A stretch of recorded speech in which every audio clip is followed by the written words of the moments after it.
সালামু আলাইকুম সুপ্রিয় শিক্ষার্থী, সম্মানিত অভিভাবক, সম্মানিত সহকর্মী এবং যারা আমাদের কিশোর বাতায়নের ফেসবুক পেজ থেকে আমাদের লাইভ প্রোগ্রামটি দেখছেন, সবাইকে আমন্ত্রণ জানাচ্ছি আমাদের আজকের জীববিজ্ঞান প্রথম পত্রের একটি সুনির্দিষ্ট টপিক আলোচনায়।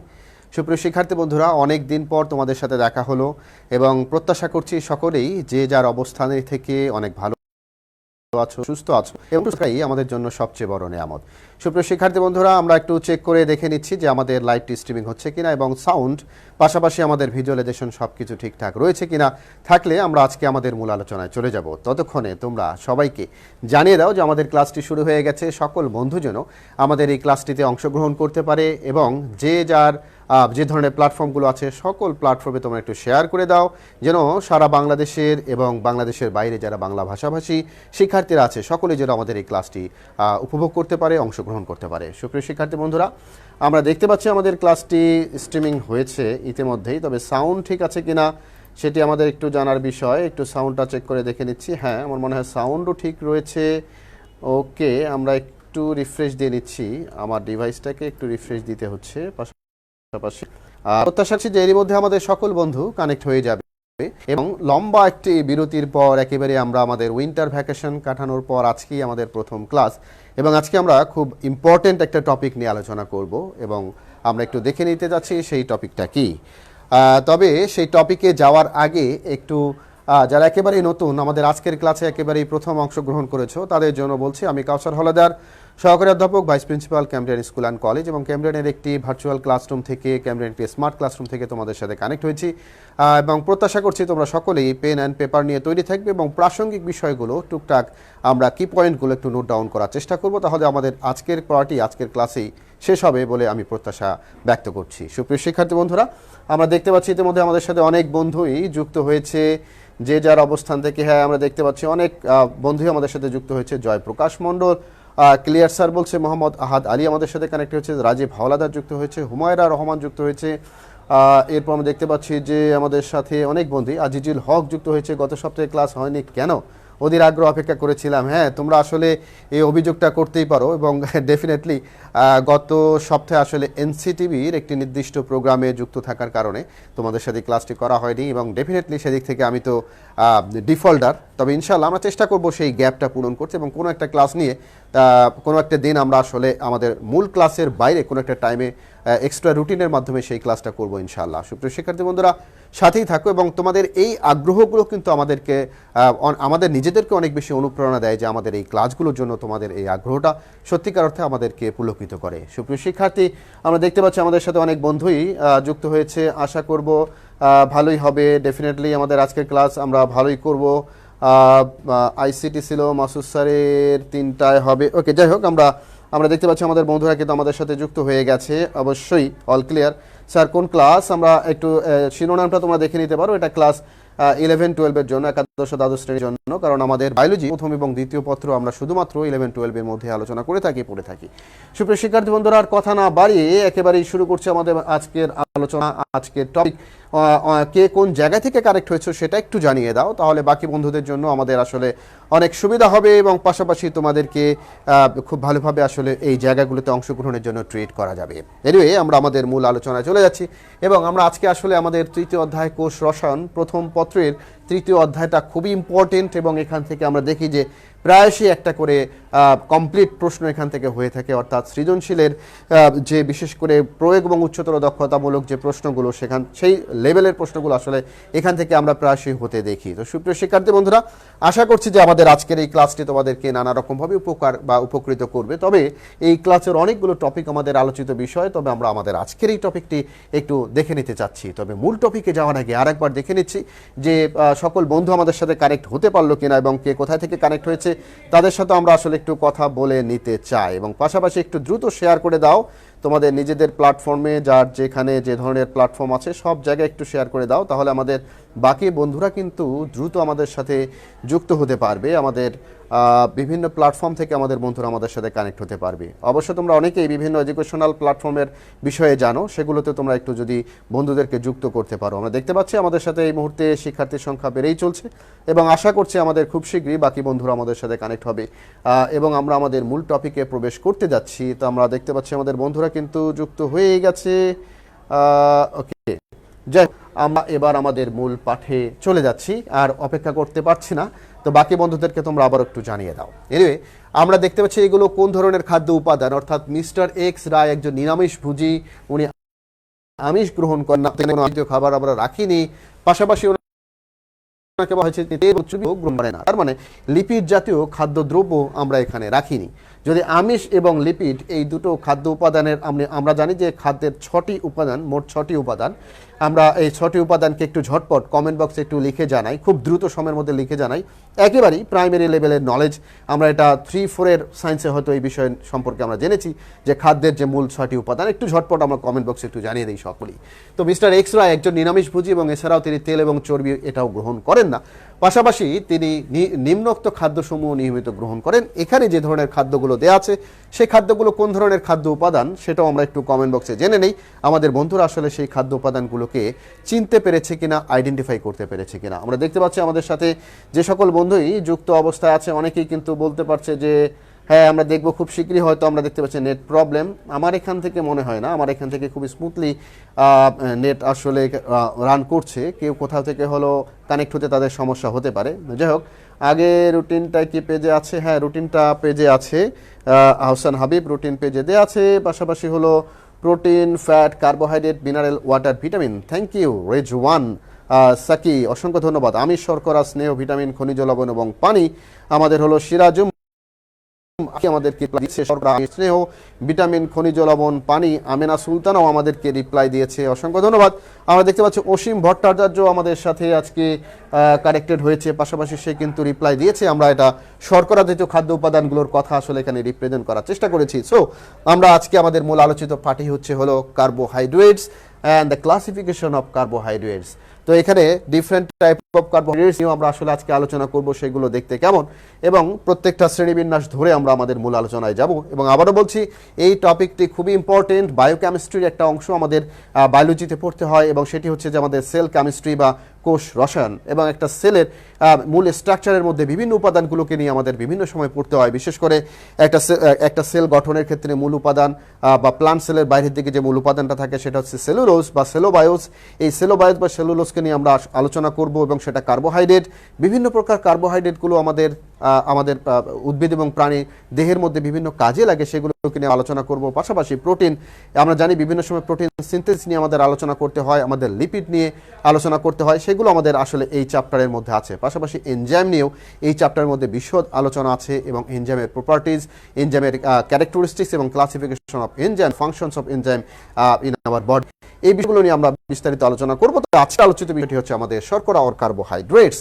এবং পাশাপাশি আমরা দেখি যে হাঁটা চলা, দৌড়ানো, পড়ালেখা, নানা কাজে প্রতিনিয়ত আমাদের শক্তির প্রয়োজন হয়, এবং আমরা প্রতিনিয়ত শক্তি ব্যবহার করছি। আমি কথা বলার সময় শক্তি ব্যবহার করছি, কেউ হয়তো হাঁটার সময় শক্তি ব্যবহার করছে। এরকম বিভিন্ন কাজের ভিতর দিয়ে আমরা প্রতিনিয়ত আমাদের শক্তি ব্যবহার করছি। তার মানে এটিপি, অ্যাডেনোসিন ট্রাইফসফেট, আমরা বায়োলজিক্যাল কয়েন আকারে এটাকে খরচ করে থাকি, প্রতিনিয়ত আমরা এটাকে খরচ করি। এবং এটা কিভাবে খরচ করি? আসলে এই শর্করা বার্ন হওয়ার কারণে আমাদের বডিতে এটা খরচ হয়ে যায়। এটা আমরা দ্বিতীয় পত্রের মধ্যে বিস্তারিত আলোচনা করব, কিভাবে আমাদের বডিতে আসলে শর্করা তৈরি হয়, এবং এই শর্করাগুলো পরবর্তীতে আমাদের শ্বসন প্রক্রিয়ার মাধ্যমে কিভাবে শক্তি উৎপাদন করে। এবং আমরা জানি 1 অণু গ্লুকোজ থেকে 38 অণু এটিপি উৎপাদনের যে প্রসেসটা, সেটা আমাদের আলোচিত বিষয়ের মধ্যে আছে। সুপ্রিয় শিক্ষার্থী বন্ধুরা, আমরা শুধু লিঙ্ক করতে যাচ্ছি যে আমাদের আজকের আলোচিত বিষয় যে কোন খাদ্য উপাদান জীবদের এই শক্তির যোগান দেয়, সেটা আমরা জানি আসলে বা কার্বোহাইড্রেট জাতীয় খাদ্য উপাদান ছাড়া আর কোনোটি নয়। পাশাপাশি আমরা এবার একটু দেখে নেওয়ার চেষ্টা করছি আমাদের আজকের মূল টপিক বা মূল পাঠের উপাদান হচ্ছে কার্বোহাইড্রেট।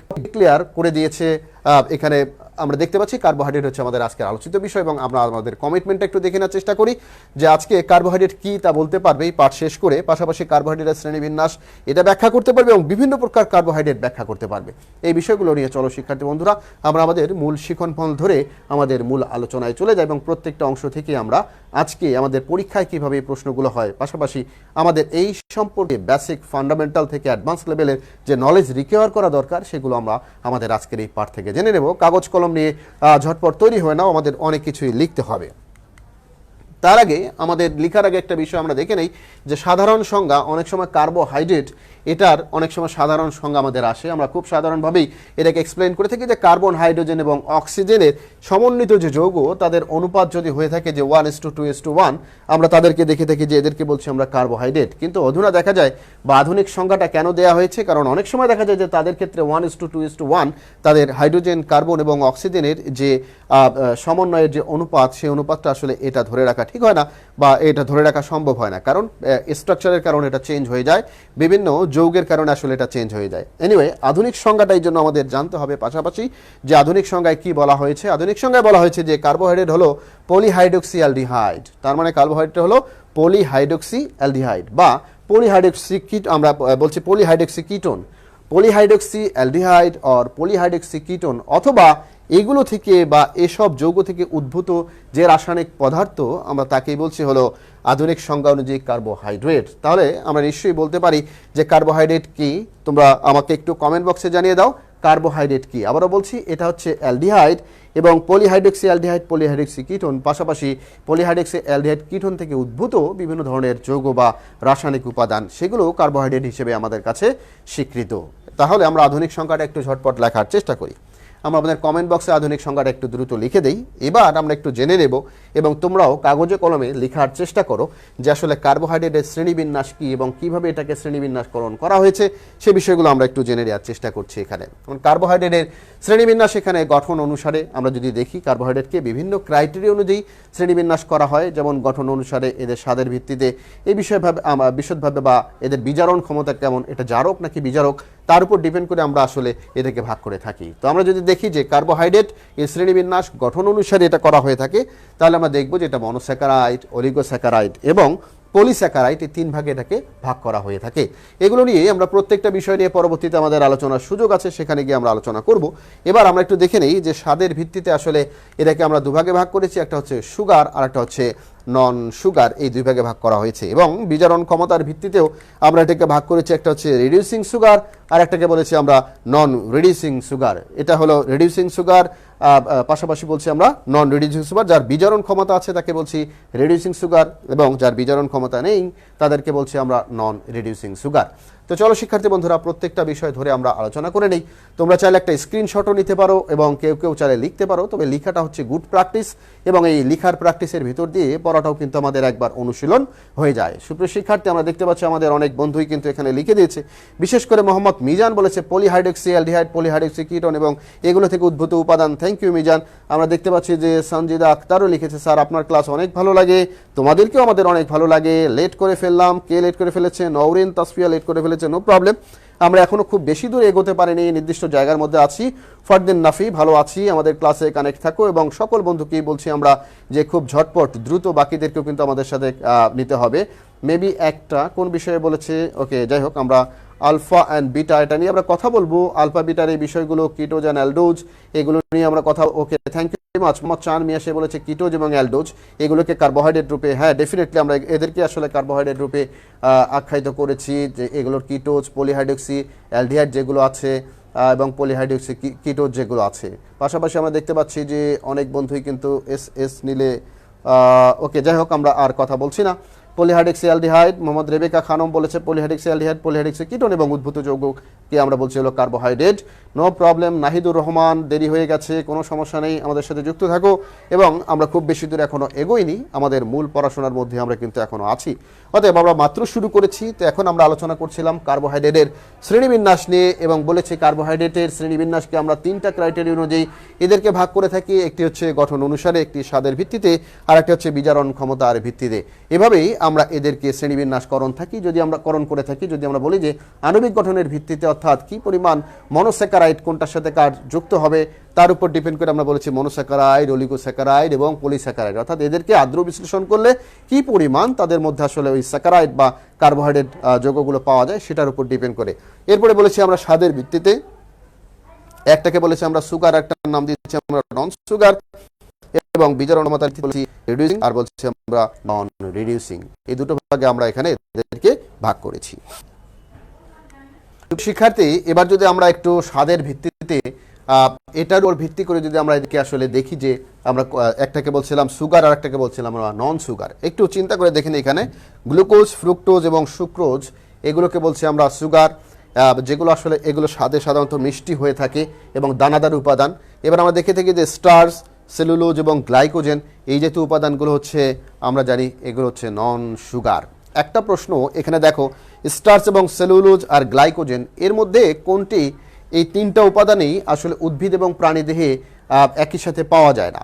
এর মধ্যে কোন উপাদানটি প্রাণীদেহে আর কোন উপাদান উদ্ভিদ দেহের মধ্যে থাকে সেটি যদি একটু কমেন্ট বক্সে জানিয়ে দাও, আমাদের আলোচনা করতে আরও সুবিধা হয়, বাকি বন্ধুদেরও জানতে কিন্তু অনেক সুবিধা হয়। এবং আমি জানি তোমরা অনেকেই বলতে পারবে খুব ছোটোবেলা থেকে আমরা পড়ে এসেছি যে আমাদের উদ্ভিদ এবং প্রাণীদেহে সঞ্চিত খাদ্য উপাদান কোনগুলো থাকে সেটা আমরা জানি।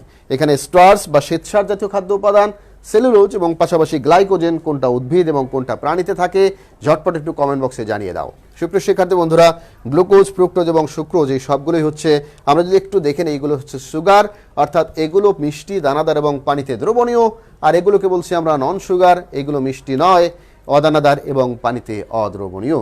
অতএব পাশাপাশি দুটো কম্পেয়ার করলেও এর উপাদানগুলো সম্পর্কে আমরা খুব ভালোভাবেই জানতে পারি। কখনো যদি পরীক্ষায় আমাদের সামনে প্রশ্ন হয় যে আমরা আসলে সুগার এবং নন সুগার এগুলোকে কিভাবে চিনব, খুব সহজেই প্রথমত প্রশ্নকর্তা তোমাদের সামনে এমন কোনো উপাদান দিয়ে উদ্দীপক আকারে দিতে পারে যে উপাদানটি মিষ্টি হতে পারে, দানাদার হতে পারে, আমাদের রেগুলার খাদ্য গ্রহণের উপাদানগুলো হতে পারে, এভাবেই সুগারকে আমাদের সাথে রিপ্রেজেন্ট করতে পারে। আবার নন সুগারকেও আমাদের সাথে এরকমভাবে কোনো খাদ্য উপাদানকে আমাদের সামনে দিয়ে সেটা দিয়ে বোঝাতে পারে যে এই জাতীয় খাদ্য উপাদানের মধ্যে কোন উপাদানটি আছে এবং কোন ধরনের সুগারটি আছে।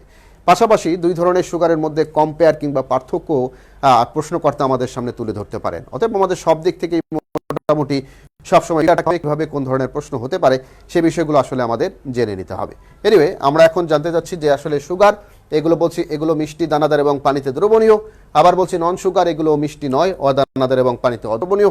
এই বেসিক ক্যারেক্টারগুলো জানা থাকলে, বেসিক প্রপার্টিসগুলো জানা থাকলেই মোটামুটি আমরা যে কোনো সময় এই বিষয়গুলো নিয়ে যে ধরনের প্রশ্নই আসুক তার উত্তর আমরা করতে পারবো। তবে এবার একটু দেখে নেই আমাদের একটু আগে যে প্রশ্নটা দেওয়া হচ্ছে তার উত্তর কে কে করতে পেরেছে।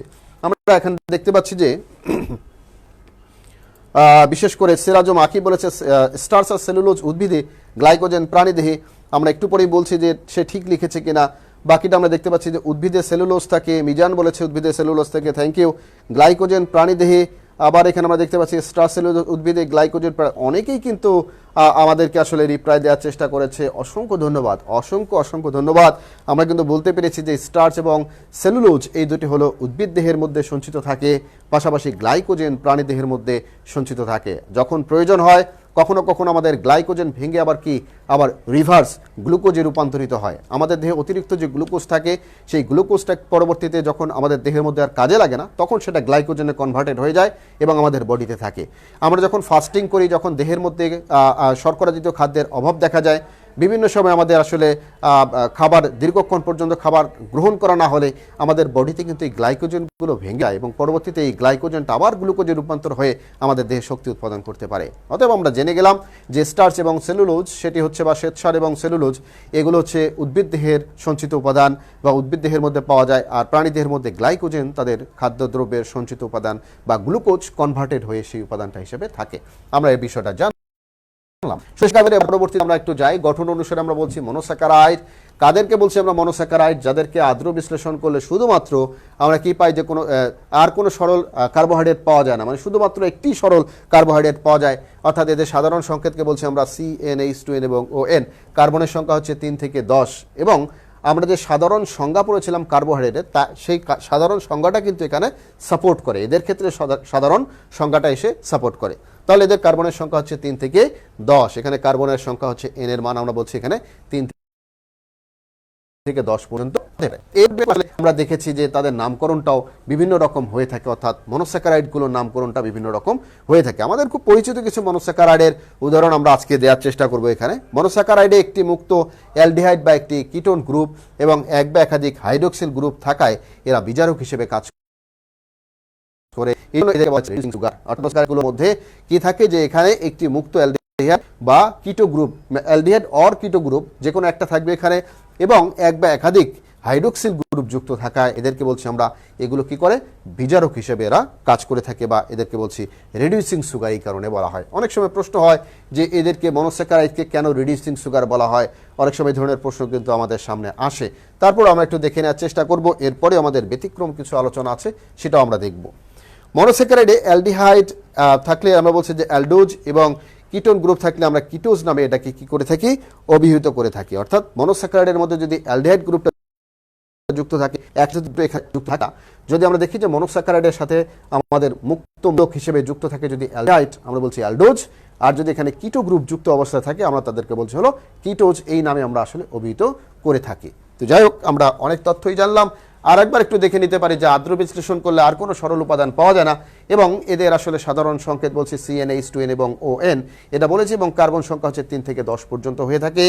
আবারও বললাম যে অ্যালডিহাইড বা কিটো গ্রুপ যুক্ত অবস্থায় থাকতে পারে যে কোনো একটি, এবং পাশাপাশি হাইড্রোক্সিল গ্রুপও এদের সাথে যুক্ত থাকে, এবং অ্যালডিহাইড থাকলে অ্যালডোজ আর কিটোন গ্রুপ থাকলে হলো এদেরকে বলছি আমরা কিটোজ। পড়া কিন্তু আমাদের এখানেই হয়ে গেল। এই পড়ার সাথে যদি একটু একটু করে লেখা যায় তাহলে আর কিন্তু অন্য কারো কাছে দ্বারস্থ হতে হয় না। আমাদের পড়া কিন্তু আসলে এই কিশোর বাতায়নে থেকেই আমাদের প্রত্যেকটা পড়াই কিন্তু সম্ভব, এবং এগুলো দীর্ঘদিন পর্যন্ত আসলে আমাদের মনে থাকবে যদি আমরা এই ওয়েতে এভাবে একটু পড়ার চেষ্টা করি। এনিওয়ে, আমাদের বন্ধুরা নিশ্চয়ই তোমরা আমাদের সাথে একমত হবে এবং এভাবেই আমাদের নিজেদের জন্য নিজেদের প্রয়োজনই কিন্তু তোমরা এভাবেই তোমাদেরকে সাপোর্ট দেবে। তো আমরা বলছি যে কার্বন সংখ্যার ভিত্তিতে মনোস্যাকারাইডকে আমরা বলছি এদের কার্বন নাম্বার 3 থেকে 10 পর্যন্ত হতে পারে। যদি 3 হয় আমরা বলছি এদের ট্রায়োজ, 4 হলে বলছি টেট্রোজ, 5 হলে বলছি পেন্টোজ, 6 হলে বলছি আমরা হেক্সোজ সুগার, এবং 7 হলে বলছি আমরা হেপ্টোজ সুগার, 8 হলে বলছি আমরা অক্টোজ সুগার, 9 হলে বলছি নরজ সুগার, এবং আমরা এইভাবেই 10 পর্যন্ত এদেরকে নামকরণ করে থাকি, ডেকোজ সুগার পর্যন্ত আমরা বলে থাকি। এনিওয়ে, আমরা বলছি ট্রায়োজ 3 কার্বন যৌগ মনোস্যাকারাইড, এবং এগুলোর উদাহরণ হচ্ছে গ্লিসারডিহাইড। এইগুলো পরীক্ষা অনেক সময় আসে, এই উদাহরণগুলো সম্পর্কে একটু ভালোভাবে আমাদের জেনে নিতে হবে। পাশাপাশি 4 কার্বন যে যৌগ মনোস্যাকারাইড আছে এগুলো হলো রাইথ্রোজ। পাশাপাশি আমরা উদাহরণ আরেকটা দেখে নেই, 5 কার্বন বিশিষ্ট যে মনোস্যাকারাইডগুলো আছে, মনোস্যাকারাইড যৌগ যেমন রাইবোজ এবং ডিঅক্সিরাইবোজ, এগুলো হচ্ছে আমাদের 5 কার্বন বিশিষ্ট বা পেন্টোজ সুগার বলে থাকি আমরা। নিশ্চয়ই তোমাদের মনে আছে ডিএনএ এবং আরএনএ এর গঠনের ক্ষেত্রে হলো রাইবোজ সুগার, সেটি পেন্টোজ সুগার। ডিএনএ এর গঠনের ক্ষেত্রে হলো ডিঅক্সিরাইবোজ সুগার, সেটি হলো একটি পেন্টোজ সুগার। ডিএনএ এবং আরএনএ এগুলোর গাঠনিক উপাদান হিসেবে এই রাইবোজ সুগার বা ডিঅক্সিরাইবোজ সুগারগুলো কাজ করে, এবং সেটি ডেফিনেটলি একটি পেন্টোজ সুগার, মানে হলো 5 কার্বন বিশিষ্ট শর্করা। আমরা নিশ্চয়ই এই বিষয়টা এখন ক্লিয়ারলি জানলাম। আমরা দেখতে পাচ্ছি আমাদের বন্ধুরা কিন্তু আমাদের সাথে যুক্ত হয়েছে। বিশেষ করে রূপা সাহাকে মনে হয় পাওয়া যাচ্ছে না। রূপা সাহা কোথায় তুমি? কানেক্ট হও আমাদের সাথে। বাকিরা তোমার বন্ধু কিন্তু মনিকা সরকার তোমাকে নক করেছে। অ্যালডিহাইড থাকলে অ্যালডোজ, কিটোন থাকলে হলো কিটোজ। খায়রুল আলম বাপ্পি, খুবই চমৎকার, খুবই চমৎকার। যাই হোক, আমরা দেখতে পাচ্ছি আমাদের বন্ধুরা আমাদের সাথে, বাকিরা কিন্তু যুক্ত থাকবে। এনিওয়ে, আমরা আমাদের বাকি বন্ধুদেরকে আটকে যাচ্ছে মাঝে মাঝে কমেন্ট লিখতে, সমস্যা হচ্ছে, নেটে প্রবলেম আসলে, আমার ক্ষেত্রে মনে হয় না। এনিওয়ে, স্যার অনেক অনেক শুভকামনা। ফারহানা তাজ, থ্যাংক ইউ ম্যাডাম, অসংখ্য ধন্যবাদ আপনাকে। পাশাপাশি আমিনা সুলতান আমাদের সাথে আছে। ট্রায়োজ হাইড্রোক্সি অ্যাসিটন, ওকে, সেটা বলেছে। আজকে স্টুডেন্ট এত কম কেন? ওকে, বাকি বন্ধুদের তোমাদেরই জানাতে হবে কম কেন, কারণ আমরা এক সপ্তাহ পরে, গত সপ্তাহে আসলে ক্লাস হয়নি, এই কারণে হয়তো আমাদের শিক্ষার্থীর সংখ্যা এখানে কমে যেতে পারে। আমরা চাচ্ছি যে আমাদের সাথে নিয়মিত যারা থাকো তারা একটু কানেক্টেড হোক। অনলি 153 এই মুহূর্তে পাচ্ছি আমরা। এনিওয়ে, যারা থাকবে তারাই তো আসলে উপকৃত হতে পারবে। আমরা দেখতে পাচ্ছি যে এখানে ট্রায়োজ, টেট্রোজ এবং পেন্টোজ এদের কার্বন নাম্বার অনুসারে নামকরণ করা হয়েছে। বাকিদের সাথে আমরা একটু পরিচয় করে নিই, এবং আমরা এটাও জানলাম একটু আগে যে আমরা ট্রায়োজ যেটাকে বলছি তার উদাহরণ হলো গ্লিসারডিহাইড। টেট্রোজ যাকে বললাম তার উদাহরণ বলেছি আমরা যে এখানে তাদের উদাহরণ দিয়েছিলাম আমরা হলো এরাইথ্রোজ, এবং এরপরে বলেছি আমরা যে পেন্টোজ, তাদের উদাহরণ দিয়েছি আমরা রাইবোজ এবং ডিঅক্সিরাইবোজ, এবং পাশাপাশি এখন বলছি আমরা যে আমাদের হেক্সোজ সুগার, গ্লুকোজকে আমরা বলছি হলো hexose sugar, glucose, fructose, sucrose, এগুলো হচ্ছে হেক্সোজ সুগার। 6 কার্বন বিশিষ্ট শর্করা এদের মধ্যে থাকে, এবং এখানে দেখতে পাচ্ছি 7 পর্যন্ত আমাদের বইয়ে আলোচনা করা আছে, এবং 7 কার্বন যৌগ মনোস্যাকারাইড হলো সেডো হেপ্টুলোজ। হেপ্টোলোজ। প্রত্যেকটার স্ট্রাকচারগুলো আমরা এখানে দেখতে পাচ্ছি এবং এই গ্লুকোজের স্ট্রাকচার কিন্তু আমরা এরকমভাবে গ্লুকোজের স্ট্রাকচার এখানে দেখিয়েছি, যেহেতু 6 কার্বন বিশিষ্ট এবং অনেকটা এই বেঞ্জিনের মতো তাদের এই গঠনটা আমরা দেখে থাকি এবং এর সাথে অবশ্যই হাইড্রক্সিলগুলো যুক্ত অবস্থায় থাকে। একটু পরে আমরা জানবো যে কোনটা রাইবোজ এবং কোনটা ডিঅক্সি রাইবোজ, এই বিষয় নিয়ে আমাদের আসলে আলোচনা আছে। তাহলে সুপ্রিয় শিক্ষার্থী, আমরা যদি বলি যে মনোস্যাকারাইড নিয়ে তোমাকে যদি প্রশ্ন করা হয় যে মনোস্যাকারাইড কি, মনোস্যাকারাইড ধর্মটা কি এবং কোন ধরনের মনোস্যাকারাইডে কি ধরনের এখানে হলো মুক্তমূলক যদি যুক্ত করা হয়, তাদের সাধারণ সংকেতগুলো কি, নিশ্চয়ই এগুলো আজকে আমাদের পাঠে এতক্ষণে আলোচনার ভেতর দিয়ে আমরা রপ্ত করতে পেরেছি। এবার আমাদের মূল বিষয়টা হলো যে আমরা এখন জেনে নেই কোন ধরনের মনোস্যাকারাইড আমাদের পরীক্ষায় সাধারণত তাদের বিস্তারিত আলোচনা আসে, সেই বিষয়গুলো সম্পর্কে আমাদের একটু জানতে হয় যে গ্লুকোজটা কেমন, রাইবোলোজটা কেমন, এই ধরনের বিষয়গুলো আমরা চলো একটু জেনে নেওয়ার চেষ্টা করি। তাহলে আমাদের এখানে বইয়ে আলোচিত কয়েকটি মনোস্যাকারাইডের পরিচয় সবার আগে একটু জেনে নেওয়ার চেষ্টা করি। আমরা এখানে দেখতে পাচ্ছি যে ফলমূল এগুলোর মধ্যেই খুব বেশি পরিমাণে গ্লুকোজ, ফ্রুক্টোজ এগুলো থাকে, এই উপাদানগুলো থাকতে দেখা যায়। তো এখানে আমরা দেখতে পাচ্ছি বিভিন্ন ফল, এখানে যে ধরনের ফলগুলো দেখতে পাচ্ছি তার মধ্যে হলো গ্লুকোজ থাকে এবং আমরা জানি গ্লুকোজটা হলো কি যে এটা হচ্ছে 6 কার্বন বিশিষ্ট শর্করা। এখানে আমরা দেখতে পাচ্ছি যেখানে আমরা ফ্রুক্টোজকে দেখতে পাচ্ছি এবং গ্যালাক্টোজকে আমরা দেখতে পাচ্ছি, এই সবগুলো উপাদান এবং এগুলো উপাদান সম্পর্কে আমাদের বিস্তারিত আলোচনা কিন্তু আমাদের মধ্যে আছে, আমাদের বই আছে। তো শুরুতেই আমরা রাইবোজ নিয়ে আলোচনা করব এবং রাইবোজ আর ডিঅক্সি রাইবোজ, পাশাপাশি দুই ধরনের রাইবোজই আমরা জানি। একটা রাইবোজ যার ক্ষেত্রে হলো আরএনএর গাঠনিক উপাদান, আর ডিঅক্সি রাইবোজ হলো ডিএনএর গাঠনিক উপাদান হিসেবে সেটা কাজ করে থাকে। তাহলে এটি পেন্টোজ মনোস্যাকারাইড এবং এর আণবিক গঠনে একটি অ্যালডিহাইড গ্রুপ থাকা এদেরকে আমরা অ্যালডোপেন্টোজ বলছি। তার মানে এদের সাথে কি যুক্ত থাকে, রাইবোজের সাথে অ্যালডিহাইড গ্রুপ যুক্ত থাকে, বিধায় নাম হচ্ছে অ্যালডোপেন্টোজ এদেরকে। এবং এদের গলনাঙ্ক 95 ডিগ্রি সেলসিয়াস পর্যন্ত আমরা এদের গলনাঙ্ককে দেখেছি, 95 ডিগ্রি সেলসিয়াস গলনাঙ্ক হয়ে থাকে। এটি এইচসিএলের সাথে বিক্রিয়া করে ফারফিউরাল অ্যাসিড উৎপন্ন করে থাকে। এইচসিএল হাইড্রোক্লোরিক অ্যাসিডের সাথে যখন রাইবোজ যুক্ত হয় তখন তারা একটা অ্যাসিড তৈরি করে, নাম হচ্ছে ফারফিউরাল অ্যাসিড। খুব সহজেই এটা আমরা একটু লিখে রাখতে পারি, মাথায় টুকে রাখতে পারি। এবং আণবিক সংকেত হচ্ছে যে C5H10 এবং O5। এখানেও কিন্তু ওই যে আমাদের সাধারণ সংকেতের যেটা, সেটি কিন্তু এটাকে বা সাধারণ সংজ্ঞা যেটা আছে সেই সাধারণ সংজ্ঞাটা কিন্তু এখানে সাপোর্ট করে 1:2:1 এই অনুপাতে কার্বন, হাইড্রোজেন এবং অক্সিজেনের অনুপাতটা বজায় থাকে বা সমন্বয়টা বজায় থাকে। এরপর যখন পিউরিন বা পাইরিমিডিন বেসের সাথে 1 নং কার্বনের সাথে যুক্ত হয় অবস্থায় যুক্ত হয় তখন একটি নিউক্লিওসাইড উৎপন্ন করে থাকে। আমরা জানি যে এগুলো পিউরিন বা পাইরিমিডিন যে আমাদের নাইট্রোজেনাস বেসগুলো আছে, adenine, guanine, cytosine, thymine, uracil, এই ধরনের নাইট্রোজেনাস বেসগুলো যখন এগুলো 1 নম্বর কার্বনের সাথে যখন যুক্ত হয় তখন আমরা বলে থাকি যে এগুলো হচ্ছে নিউক্লিওসাইড। এরপর আবার যখন এদের 3 নম্বর বা 5 নম্বর কার্বনের সাথে যখন একটি পেন্টোজ সুগার অজৈব ফসফেট যুক্ত হয়, ইনঅর্গানিক ফসফেট যুক্ত হয়, তখন আমরা তাদেরকে বলি হলো নিউক্লিওটাইড। তো এনিওয়ে আমরা বললাম যে এগুলো নিউক্লিওসাইড উৎপন্ন হয় এবং সাথে আবার একটি অজৈব ফসফেট বা ইনঅর্গানিক ফসফেট যদি যুক্ত হয় এবং সেটা অবশ্যই 3 নম্বর অথবা 5 নম্বর উভয় কার্বনের সাথে যুক্ত হতে পারে এবং ডেফিনেটলি এই দুটো জায়গায় শুধুমাত্র যুক্ত হয়ে থাকে। তো সেখানে আমরা দেখি যে যুক্ত হলে তখন আমরা এদেরকে বলি নিউক্লিওটাইড। সুপ্রিয় শিক্ষার্থী বন্ধুরা, এবার আমরা একটু দেখে নিচ্ছি যে এটি কার্বন বিজারণের মাধ্যমে শর্করা তৈরির প্রক্রিয়ায় ভূমিকা রাখে এবং এটিপি, এনএডি, এনএডিপি, এফএডি এবং কোএনজাইম ইত্যাদি জৈব অণুর সাথে রাইবোজ যুক্ত অবস্থায় থাকে। আবারও বলি, যেটি কার্বন বিজারণের মাধ্যমে কি করে শর্করা তৈরির প্রক্রিয়ায় গুরুত্বপূর্ণ ভূমিকা রাখে কার্বন বিজারণ প্রক্রিয়া, এবং এটিপি, এনএডি, এনএডিপি, এফএডি এবং কোএনজাইম ইত্যাদি জৈব অণুর সাথে এগুলো এই রাইবোজ যুক্ত অবস্থায় থাকতে দেখা যায়। আমরা দেখছি আমাদের বন্ধুরা আমাদের সাথে এখনও যুক্ত আছে ribose plus HCl furfural acid. Thank you very much. আমরা দেখছি করিমুল ইসলাম বাপ্পি, অসংখ্য ধন্যবাদ। তুমি এখানে বাকি বন্ধুদেরকেও লিখে দিয়ে দেখার সুযোগ করে দিয়েছো। এরপর আমরা ডিঅক্সি রাইবোজ নিয়ে কথা বলেছি এবং আগেই জানি আমরা ডিঅক্সি রাইবোজের গঠনটা কেমন এবং এটিরও গলনাঙ্ক 95 ডিগ্রি সেলসিয়াস হয়ে থাকে এবং এটিও পেন্টোজ মনোস্যাকারাইড এর আণবিক গঠনে রাইবোজের মতো একটি অ্যালডিহাইড গ্রুপের সাথে যুক্ত থাকে, বিধায় আমরা বলছি যেটা ডিঅক্সি অ্যালডোপেন্টোজ। এটার নাম দিয়েছি আমরা ডিঅক্সি অ্যালডোপেন্টোজ, আর আগেরটার নাম বলেছি আমরা অ্যালডোপেন্টোজ আর এটার নাম বলেছি ডিঅক্সি অ্যালডোপেন্টোজ।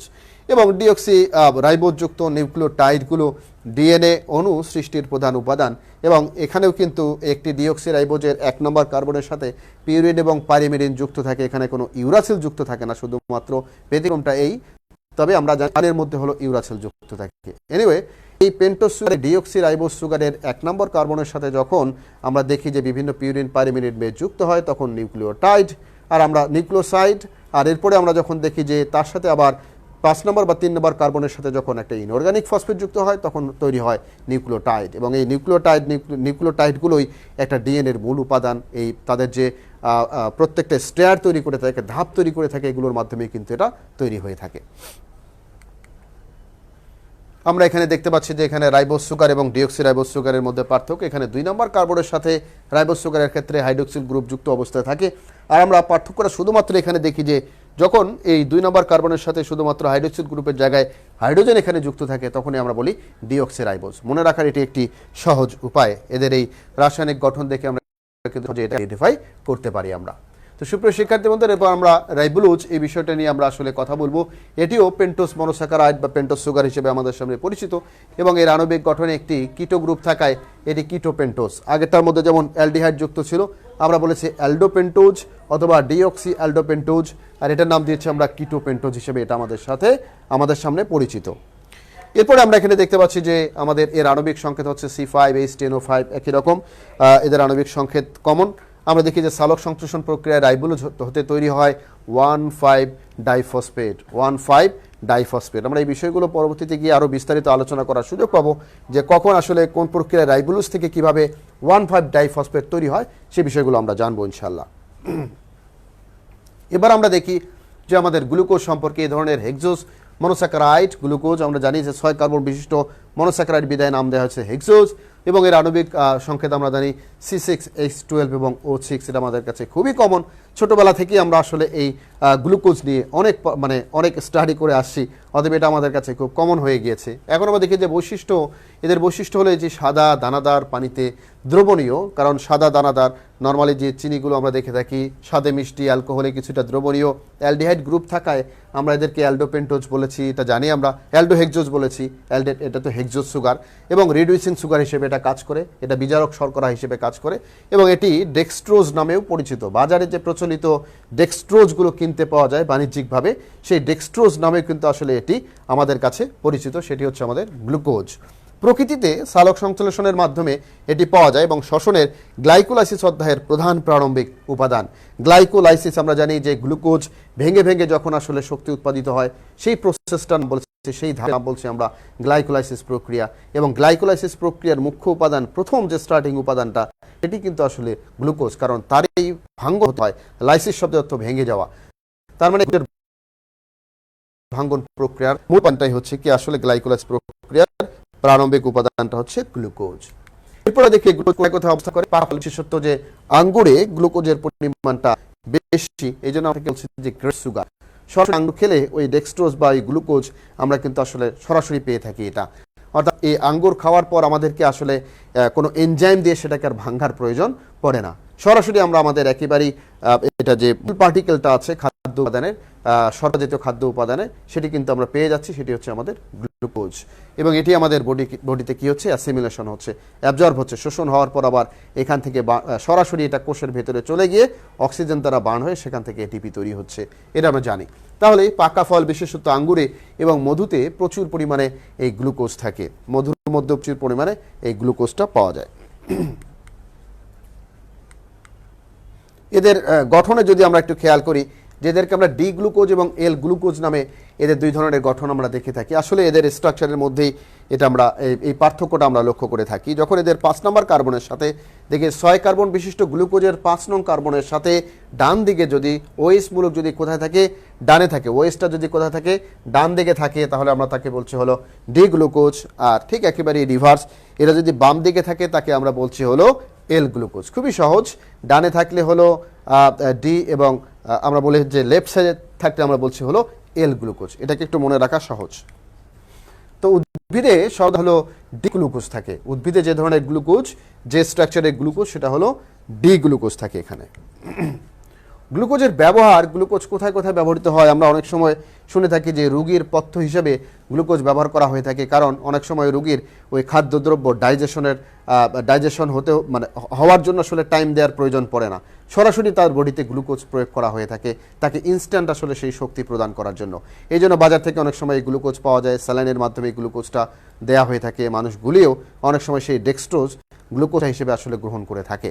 যাই হোক, আমরা দেখি যে ভিটামিন সি তৈরির ক্ষেত্রে এটি ব্যবহার করা হয়ে থাকে, ভিটামিন সির বাণিজ্যিক উৎপাদনের ক্ষেত্রে আসলে এটি ব্যবহার করা হয়ে থাকে। আমরা বিভিন্ন ধরনের সি ভিটামিন যেগুলো আমরা খেয়ে থাকি তাদের ক্ষেত্রে কিন্তু এই গ্লুকোজটা ব্যবহার করা হয় রোগীর পথ্য হিসেবে ইনস্ট্যান্ট বডিতে এনার্জি গেইন করার জন্য এটাকে ব্যবহার করা হয়ে থাকে। ক্যালসিয়াম গ্লুকোনেট এই উপাদানটা কি করে ঔষধ শিল্পের ক্ষেত্রে গুরুত্বপূর্ণ ভূমিকা পালন করে, বিভিন্ন ঔষধ তৈরির ক্ষেত্রে ক্যালসিয়াম এই গ্লুকোনেট এটাকে কি করা হয়, ব্যবহার করা হয়ে থাকে, এবং সেটা তৈরির ক্ষেত্রে আসলে আমরা দেখি গ্লুকোজ ব্যবহার করা হয়ে থাকে। পাশাপাশি আমরা দেখি যে বিভিন্ন সময় বিভিন্ন ফল সংরক্ষণের ক্ষেত্রে অনেক সময় চিনি দ্রবণের মধ্যে ফল যদি রাখা হয় বা চিনির শিরার মধ্যে কোনো ফলকে রেখে দীর্ঘদিন পর্যন্ত আসলে এটাকে সংরক্ষণ করা যায়। কমলা বা জাতীয় লেবু জাতীয় ফলগুলো কিন্তু দীর্ঘদিন পর্যন্ত সংরক্ষণ করা সম্ভব হয় চিনির দ্রবণে, চিনির শিরা এই জায়গাগুলোতে রেখে, সেখানেও কিন্তু আসলে এই গ্লুকোজটা গুরুত্বপূর্ণ ভূমিকা পালন করে। এবং কার্বোহাইড্রেট বিপাকের ক্ষেত্রে আমরা জানি কার্বোহাইড্রেট এটি বিপাকের অন্যতম উপাদান হিসেবে গ্লুকোজ ব্যবহৃত হয়ে থাকে, যা আমাদের হিউম্যান বডিতে থেকে শুরু করে যে কোনো ধরনের প্রাণী দেহের মধ্যে সেই শক্তি অর্জনের জন্য আসলে এই বিষয়টা খুবই জরুরি। আমরা জানলাম এগুলো এক নজরে আর একবার একটু দেখে নিতে পারি। ভিটামিন সি তৈরিতে রোগীর পথ্য হিসেবে সোডিয়াম গ্লুকোনেট এটা তৈরি এবং ঔষধ শিল্পে এটার ব্যবহার করার ক্ষেত্রে, পাশাপাশি বললাম যে ফল সংরক্ষণে এবং ক্যালসিয়াম আমাদের দেহের মধ্যে হচ্ছে যে কার্বোহাইড্রেট বিপাক প্রক্রিয়ার ক্ষেত্রে আমরা এটাকে কি করে থাকি, ব্যবহার করে থাকি। তাহলে সহজেই আমরা এগুলো একটু বলতে পারবো এবং ঝটপট আমরা একটু আসলে লিখে দেওয়ার চেষ্টা করি আমাদের কমেন্ট বক্সে।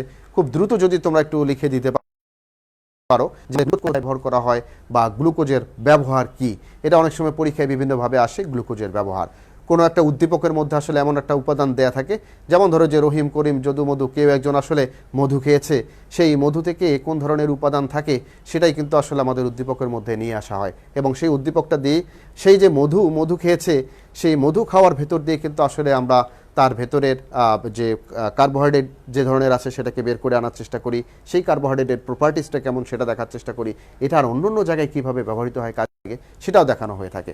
যাই হোক, আমরা একটু দেখতে পাচ্ছি যে বিশেষ করে রোগীর পথ্য হিসেবে অনেকেই কিন্তু বলার চেষ্টা করেছে।